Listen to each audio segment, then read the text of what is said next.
Movie inaanza na tukio la kutisha. Tunaonyeshwa kama mwanamke mmoja aliyekuwa anasubiria siku yake ya kufa. Basi askari hao wa kifo walikuwa wameweza kufika katika lile eneo na hakuna mtu yoyote aliyekuwa na uwezo wa kuweza kuwazuia hao viumbe. Kabla hatujaendelea na movie yetu, ngoja kwanza nikuulize, hivi unaweza kusubiria mpaka siku ya kifo chako kiweze kufika? Maana malaika hawa walikuwa na uwezo wa kustopisha hata kifo chako. Basi hapo tunaonyeshwa kwamba huyu mwanamke anaweza kupokea kipigo cha kutisha. Nyakati hizo walikuwa binadamu wengine katika lile eneo. Malaika hao kutoka kuzimu walikuwa na uwezo wa kufanya mashambulizi bila ya mtu yeyote kuweza kuwazuia. Kuna askari mmoja ambaye anaitwa Yugun. Askari huyu alijaribu kwenda kuzuia tukio hili, lakini huwezi kuamini, hawa viumbe walikuwa huwezi kufua dafu mbele yao. Walimfumua na kisha hapo tunaonyeshwa kwamba huyo askari alizima. Mwanamke huyu aliweza kunyang'anywa roho yake pale, huku live stream ikiwa inazidi kufanyika pale. Vyombo vingi vya habari, matukio haya yalikuwa yanaonekana wazi. Wanawake mbalimbali walikuwa wanalia kinoma. Hakuna mtu yote aliyeweza basi kuona namna ambavyo mwanamke huyu alivyokuwa anafanywa mateso bila kuweza kupata msisimko wa aina yote. Basi baada ya viumbe hao kuweza kuchukua roho ya mwanamke huyu, basi walikimbilia kuelekea mahali ambako walikuwepo VIP, na hapo wakapita kwenye poto. Hawa viumbe wana njia yao ya kurudi huko kuzimu. Sasa tukio lile lilikuwa ni tukio la ajabu sana. Sasa pale baada ya askari kuweza kuingia pale ndani, tunaonyeshwa kwamba Yongpyong aliamua kuweza kuvua mpaka miwani yake na kisha akapiga magoti, yani akaamua kuabudu, yani kusujudu, na kumaanisha kwamba hichi kilichokuwa kimeweza kufanyika ilikuwa ni jambo ambalo ni la kweli na wao wenyewe binafsi wanakiamini. Watu tofauti walisujudu pale, lakini kuna baadhi yao hawakuweza kabisa kusujudu kwa sababu dini hii walikuwa hawaifahamu hata kidogo. Sasa kulingana na hili tukio lilivyokuwa basi limeweza kutokea, ngoja tu nikwambie kwamba kuna jambo ambalo hapo mbeleni utakuja kulifahamu. Wale wote ambao kuweza kusujudu basi waliweza kukremishwa, na baada ya tukio hili cha moto kinakuja. Basi baada ya muda kuweza kupita, tunaonyeshwa kwamba huku detective Yugun aliweza kuamka akiwepo katika chumba kama vile hospitali, lakini kwa kuna giza.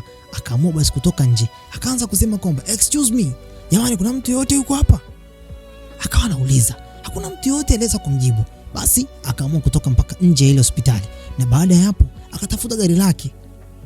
Alivyolipata gari akaamua kurudi mpaka nyumbani. Alivyorudi nyumbani akampigia mtoto wake, lakini huwezi amini, hakumpata mpaka muda huo. Mtoto wake sijui mahali ambako alipo, lakini mara ya mwisho siku ameweza kuona kwamba alikuwa pamoja na yule Chairman Jung. Sasa mwamba huyu alikuwa ameweza kupata mawazo sana. Siku iliyofuata sasa mji mzima ulikuwa katika hali ya taharuki. Mwamba alikamata barabara na kisha akaanza kufanya msako mahali ambako binti yake labda anaweza akawepo. Alimtafuta kwenye library mbalimbali, akafika mpaka ofisini kwao. Huko ofisini sasa akawasha TV. Taarifa ya habari ilikuwa inasema kwamba kuna mmoja kati ya kiongozi aliyekuwa anaaminika sana.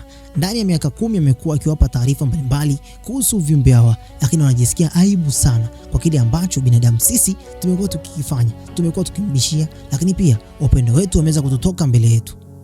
Basi katika siku ya leo tunaye katika interview. Basi hapo wakaanza kuonyesha matukio ambayo mtu huyu alishaweza kuyafanya miaka kadhaa iliyokuwa imeweza kupita. Huyu nani? Ni Chairman Jung. Chairman Jung inasemekana kwamba miaka 10 iliyokuwa imeweza kupita aliweza kumuokoa mtoto mmoja, lakini pia katika miaka hiyo aliweza pia kumuokoa mtu mmoja ambaye alikuwa na silaha. Mtu huyu baada ya kuweza kuinua silaha yake, basi hapo akafanikiwa kwenda kumtuliza. Baada ya hapo wakajaribu kuweza kuhakikisha kwamba katika siku ya leo chombo hichi cha habari kinafanya mahojiano naye. Wakaanza kumuuliza kwamba ilikuwaje mpaka kuanza kutabiri vitu kama hivi. Basi Chairman anasema kwamba ni mambo ambayo Mwenyezi Mungu alikuwa ameweza kunijalia, na sijui kama nitaweza kueleza yote katika siku ya leo, lakini kiujumla nataka niwaambie tu kwamba tunapaswa tuweze kumpenda Mungu na tunapaswa tuweze kutenda yale ambayo Mwenyezi Mungu anayapenda. Sasa huku katika chumba ambacho bwana mkubwa Yugun alikuwepo pale, akafungua laptop moja na kisha akaona moja kati ya CCTV kamera, ambayo CCTV hii inaonyesha kwamba kuna kiumbe mmoja ambaye alikuwa anamvuta mwanadamu mmoja. Hawa ni watu wawili, lakini katika miundo ambayo ni tofauti kidogo. Pale akazidi kusikiliza taarifa ya habari.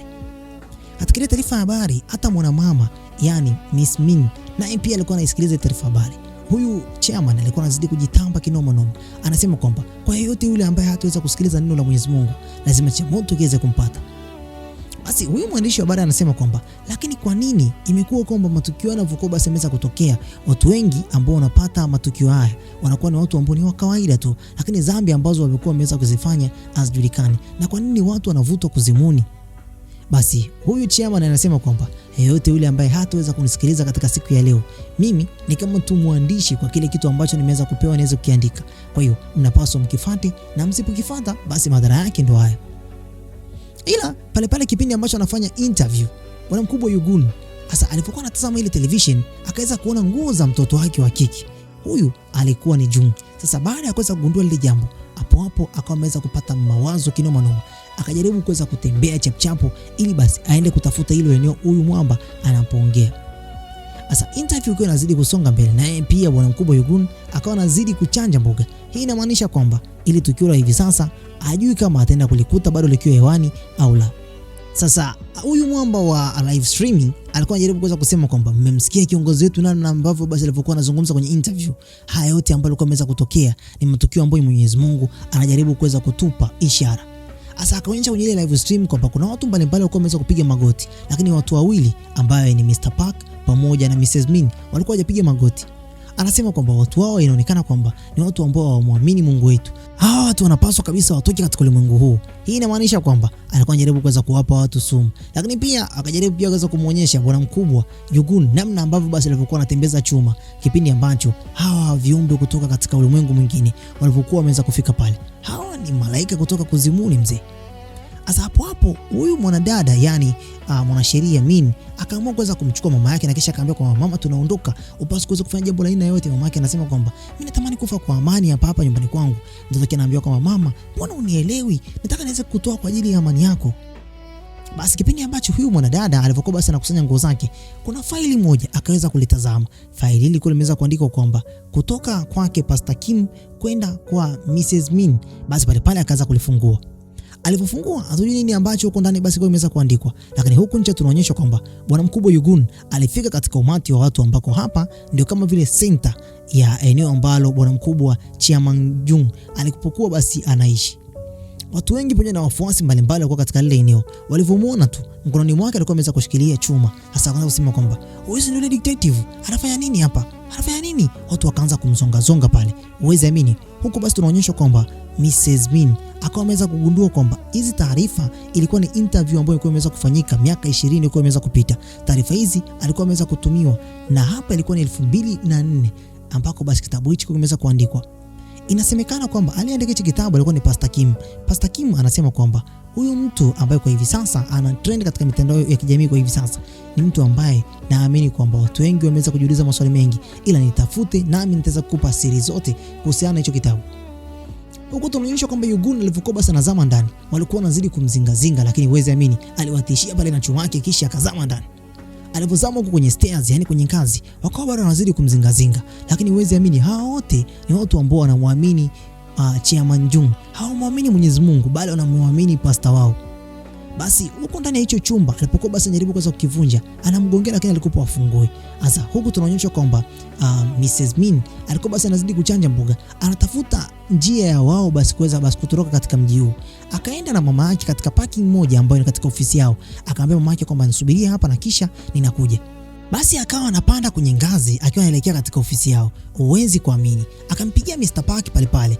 Sasa kipindi ambacho anajaribu kuweza kumwambia Mr. Park kwamba nimeweza kugundua siri kuhusiana na Chiamanjung, inahusu miaka 20 huko imeweza kupita, naomba niweze kueleza. Maskini ya Mungu kumbe bana Mr. Park alikuwa ameweza kutembezewa chuma nondo, huku maskini ya Mungu alikuwa anasema kwamba samahani sana, naomba tuweze kuachana na hichi kitu, moyo wangu unaogopa, nimepigwa sana, sijui kama nitaweza kuendelea na hili jambo kwa kweli, naomba hata na wewe pia mwenyewe binafsi uweze kuachana nalo. Basi pale akakata simu, lakini huko kwa anazidi kulia tu. Inamaanisha kwamba hawa watu wa Arrow's Head ndio walikuwa wameweza kuchora saini yao pale chini, ishara kwamba wao ndio walikuwa wameweza kutimiza jambo hili. Huku mama yake mzazi Mrs. Min alipokuwa basi ameweza kuanchwa pale wakaingia hao vijana. Walikuwa wameweza kumuona huyu mwanamke alipokuwa ameweza kwenda, wakazingira gari lake na kisha wakamkuta mama yake mzazi. Sasa huku juu Mrs. Min akawa anampigia mama yake baada ya kuweza kuhisi kwamba hili jambo linaweza pia kaza kumkuta mama yake. Mama akawa apokea simu. Basi akaamua kumfuata mama yake huku chini. Huku chini sasa, hawa vijana kumbe maskini ya Mungu wameshaanza kulianzisha varangati. Wanaanza kumsumbua mama kule ndani ya gari. Vyuma vinaanza kutembea. Wakaamua basi kuweza kuvunja ile dirisha na kisha wakaamua kuweza kumnyofoa mama yake mzazi huko ndani ya gari. Walimvuta kama vile karatasi. Maskini ya Mungu bibi kizee wa watu alikula nondo tena bila hata huruma. Kipindi ambacho mwanasheria Min alipokuwa ameweza kufika pale, naye pia alitembezewa kichapo, isipokuwa tu walikuwa basi wameweza kumwacha kwa dakika kadhaa. Huku basi mama yake alipokuwa basi anajaribu kuweza kumwangalia mtoto wake, hapo naye pia aliweza kula nondo ya kichwa, na hapo basi akawa ameweza kukata moto. Inamaanisha kwamba mama mzee wa watu tayari alikuwa ameshaanza kupoteza maisha. Sasa mtoto wake akawa ameweza kugundua lile jambo kwamba mama yake mzazi yupo katika hali mbaya sana. Sasa katika dakika hizo akaamini kwamba basi hataweza kufa. Basi akajaribu kuweza kupiga simu angalau basi ambulance iweze kufika pale. Lakini kipindi hicho huku ndani, baada ya bwana mkubwa Yugun kuweza kuingia pale ndani, akaenda kutafuta zile nguo pale haraka na kisha akawa ameweza kuhisi kwamba hizi nguo ndio nguo ambazo kumeweza kunipa mimi hapa changamoto, nguo za mtoto wake. Akaondoka kule juu, lakini katika kile chumba hakumkuta kabisa pale hivi Chairman Jung. Sasa huko hospitalini sasa, maskini ya Mungu Mrs. Min alikuwa analia kinoma noma. Anatamani kuweza kumuona mama yake namna ambavyo basi alivyokuwa anajaribu kuweza kuhudumiwa, lakini manesi wakaweza kumstopisha. Akaambiwa basi aandike pale taarifa kuhusiana na mama yake, lakini ukweli wa mambo ni kwamba alikuwa katika hali mbaya sana. Akakaa pale katika fomu za hospitalini, viti vile pale hospitalini. Hapo manesi pamoja na madaktari wakaanza kusema kwamba hivi ndio huyu mwanamke kweli? Unahakika kwamba ndio huyu? Sasa zile taarifa zikaanza kumpa mawazo kwamba watu wote walikuwa wanaangalia simu zao na kisha wakawa wanamsema. Akaingia katika mitandao pale. Hapo akakutana kwamba kuna video ilikuwa basi ina trend. Video hii ilikuwa live kwa hivi sasa. Watu walikuwa wanaonyesha namna ambavyo basi alivyokuwa basi ameweza kutembezewa chuma. Basi akatafuta njia ya kuelekea huko ndani na kwenda kumkuta mama yake alipokuwa basi ameweza kulazwa. Alipofika pale, akamshika mama yake kwa mshipa ambao ulikuwa katika mkono wake. Hapa basi kuna mapigo ya moyo uaga yanasikika. Hiyo ni moja kati ya site ambayo basi ni ya anatomy hiyo. Kwa hiyo mwisho wa siku mwana mama huyu akakuta kwamba tayari alishakufa. Mtoto wake alichokifanya ni zile tu dakika za mwisho angalau basi kumwonyesha mama yake kwamba anamjali na kumpenda. Akamnyoosha mama yake, akamvua viatu na kisha akamwaga. Nesi sasa akamkuta pale na mwisho wa siku nesi akamwambia kwamba unafanya nini hapa? Akamwambia bana, huyo mama ameshakufa bana. Kisha akaamua kuweza kuondoka. Mwanamke huyu alikuwa hana mbili kwenye moja kwa hivi sasa. Huku tunaonyeshwa kwamba Yugun alikuwa anatoka katika lile jengo, alikuwa ameweza kumkosa Chairman Jung. Na hapo basi hao washirika wake wakawa wanamzenga, simu yake ikaweza kudondoka. Lakini watu walikuwa wanataka kumuua kabisa. Hawa watu wanaamini kwa Mungu wao, lakini hichi ambacho anakifanya kwa hivi sasa hawaamini kwamba ni makosa. Walimpiga sana nusu waweze kumuua. Pale simu yake Yugun ikaanza kuita. Mmoja wao akasema kwamba Chairman Jung anapiga simu. Sasa mwamba akaifuata simu yake na kisha akapokea. Hii ilikuwa video call, na pale Chairman Jung akamwambia kwamba nitakupa location uweze kunifuata na mtoto wako, huku ndipo ambako yupo. Basi pale akamwambia kwamba muonyeshe kwa watu wake. Watu wake basi wakaanza kumwambia kwamba tunakuheshimu sana, tunakupenda. Yaani wanamnyenyekea kinoma. Wanaamini kwamba hapo ni Mungu. Akamwambia basi muachini mtu huyu aweze kunifuata. Yugun akapanda kwenye gari lake na kisha akaanza safari. Vile huku barabarani tena tunaonyeshwa kwamba mwanadada Mrs. Min, mwanasheria yule, naye pia yuko kwenye safari zake. Safari hii anaelekea kwa yule padri ambaye anaitwa Padri Kim, ambaye ndani yake ndio alikuwa ameweza kumpa kile kitabu kwa siri, tena katika fomu ambayo ilikuwa imetumwa kwa muda mrefu sana, ila tu ni uzembe wake. Bwana mkubwa yani Yugun alitembea kwa muda mrefu mpaka nyakati za usiku. Akafika katika mjengo mmoja ambao katika mjengo akakuta pale gari la kwake Chairman liko pale. Kisha akaanza msako. Lakini pia hata huku naye Mrs. Min naye pia alikuwa barabarani. Akafika katika container moja ambalo hili container lilikuwa limeandikwa kwamba ni nyumba ya milele.